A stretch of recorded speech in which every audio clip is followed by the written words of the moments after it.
ژوند عذاب دی شاعري ده او زه مرمه جام خالی دی بې خودي ده او زه مرمه فلسفه د انسانیت به مې خراب کړي مینه ستا باچاخاني ده او زه مرمه د شاعرانو درې پاڼې قدرمنو لیدونکو سلامونه نیکې هیلې احترامات مینه او محبتونه ومنئ تمه ده چې روغ جوړ او خوشحاله به وئ او د صحت کالي به مو برتن قدرمنو راغلیو د کابل ښار ته د ښایستونو ښار ته چېرته چې زموږ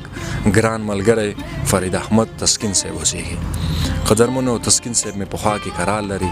راځو د ده ژوند به پوښتو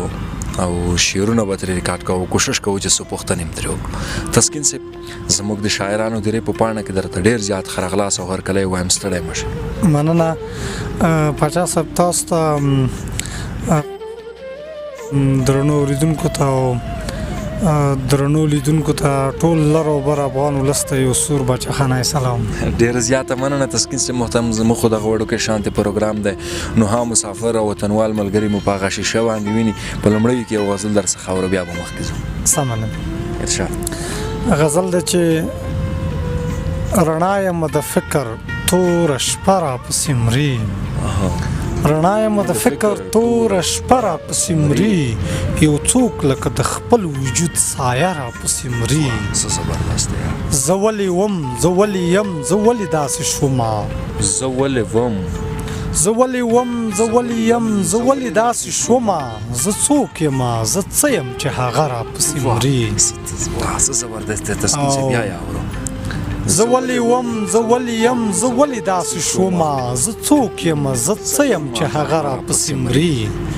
په ما پسې غمجنه ده په ما پسې ژړا کړي په ما پسې غمجنه ده په ما پسې ژړا کړي په لاس کې د مطربه سرینده راپسې مري واه تسکین صاحب څه زبردست حیران یم انسانه زمزمه راپسې مري حیران یم انسانه زمزمه راپسې مري حیران یم انسانه پریخته راپسې مري موده کېږي تسکین نشته پیاله راپسې مري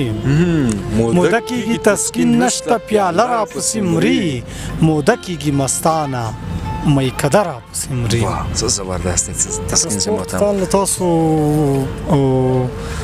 لیدونکو ټول قربان ډېره زیاته مننه تسکین صاحب غزل مو اورېدو ډېر عالي و نور قضاوت به یې لیدونکو ته پرېږدو تسکین صاحب راځو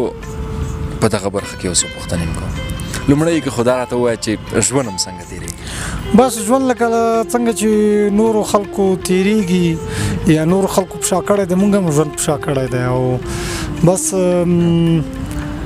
ژوند ښکلی دی که څومره دردونه کړاوونه وي دا ازمایښتونه دي او دا ازموینې دا تېرېږي خو ولې ژوند چې دی د سالک مرتبه ده یعنی منډې ترړې دي او مونږ کوشش باید وکړو چې ژوند نه خوند واخلو خلکو ته د ژوند فکر او د ژوند ارزښت خلکو ته ورسوو مننه تسکین صاحب ډېر وخت هم کېږي چې تاسو شعر لیکئ نو که د خپل شاعرۍ په مورد راته ووایئ چې کتاب هم شته او یا نشته او څومره شعرونه دې لیکلي تر دې دمه زه خو زما اثار ناچاپ ټول ناچاپ اثار لرم خو زما دوه ټولګې چې چاپ ته تیارې دي یوه موجود په نوم بله وجود په نوم او وجود شعري ټولګه دا چاپ ته تیاره ده نو ملګرو ته مې ډیزاین لپاره ورکړې ده له خیره چې زه دا د زما د ناروغۍ مسله ده دا له خیره چې ترکیې نه له خیره راستون شم بیا به د کتاب په عملي چاپ باندې کار کوو چې تر مینوالي ورسوو بله زما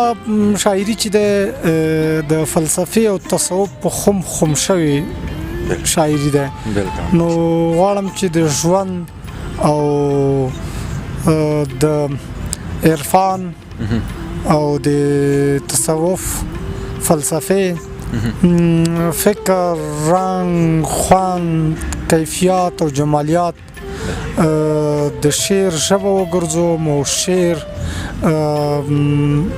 درنو مینوال ته وړاندې کوم چې خوند ترې واخلي. صحیح ده. ډېره مننه تسکین صاحب محترم لیدونکي به هم په تمه وي چې ستاسو د خولې خواږه غزل واوري، نو مهرباني غزلونه به درڅخه اورو. سمه ده. یو غزل ده چې ژوند عذاب دی شاعري ده او زه مرمه، ژوند عذاب دی شاعري ده او زه مرمه، جام خالی دی بې خودي ده او زه مرمه، فلسفه د انسانیت به مې خراب کړي، فلسفه د انسانیت به مې خراب کړي، مینه ستا باچا خاني ده او زه مرمه. او مینه څه ده؟ مینه تا پسې تلاش ده، مینه څه ده؟ مینه تا پسې تلاش دی، مینه څه ده؟ رسوایي ده او زه مرمه، بې له تا مې زندګي ده او زه مرمه، بې له تا مې زندګي ده او زه مرمه، ستا همدا مسلماني ده او زه مرمه، بندګي ده او خدایي ده او زه مرمه، بندګي ده او خدایي ده او زه مرمه، مینه ټوله ځانځاني ده او زه مرمه، تسکین نشته جدایي ده او زه مرمه، تسکین نشته جدایي ده او زه مرمه، میکده مې بې ساقي ده او زه مرمه. زبردست یار. بل هم درڅخه اورو تسکین. ښه، یو بل غزل ده چې ښځه یمه ښځه د خاموشۍ معنا به څه وي، ښځه یمه ښځه د خاموشۍ معنا به څه وي، خطۍ د دې ډمې زندګۍ معنا به څه وي، ښځه یمه ښځه د خاموشۍ معنا به څه وي، خطۍ د دې ډمې زندګۍ معنا به څه وي، چې زه په زه کې زه یمه او ته په ما کې ته یې، چې زه په زه کې زه یمه او ته په ما کې ته یې، د دومره بندګۍ او د خدایۍ معنا به څه وي، چې زه په زه کې زه یمه او ته په ما کې ته یې، د دومره بندګۍ او د خدایۍ معنا به څه وي، چې نه مې غواړې ولې رسوایي پر ما چپه کړې، چې نه مې غواړې ولې رسوایي پر ما چپه کړې، ښځه د لیونی د لیونۍ معنا به څه وي، چې نه مې غواړې ولې رسوایي پر ما چپه کړې، ښځه د لیونی د لیونۍ معنا به څه وي، او منم چې دا نړۍ د تضاد په رنګ کې رنګ ده، منم چې دا نړۍ د تضاد په رنګ کې رنګ ده، خو دومره ملک پوی که د هستۍ معنا به څه وي، منم چې دا نړۍ د تضاد په رنګ کې رنګ ده، خو دومره ملک پوی که د هستۍ معنا به څه وي، چې ته وایې همه ثنا ستاینه دې زما وي، چې ته وایې همه ثنا ستاینه دې زما وي،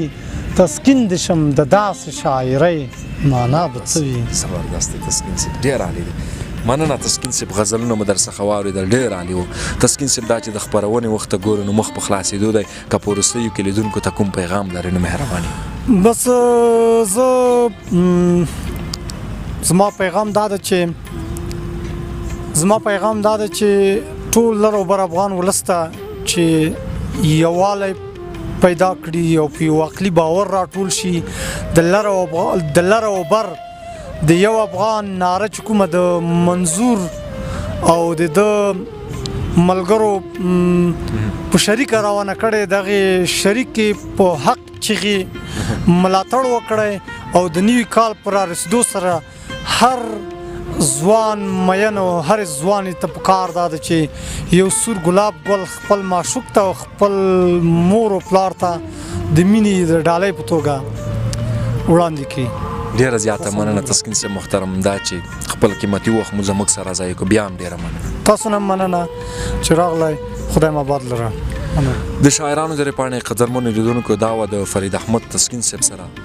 مراکه تر بلې بیا چې موږ د بل شاعره پر ځو، نو تر هغه درڅخه زه عصمت پاچا او یاد صاحب اجازه اخلو. د الله په امان.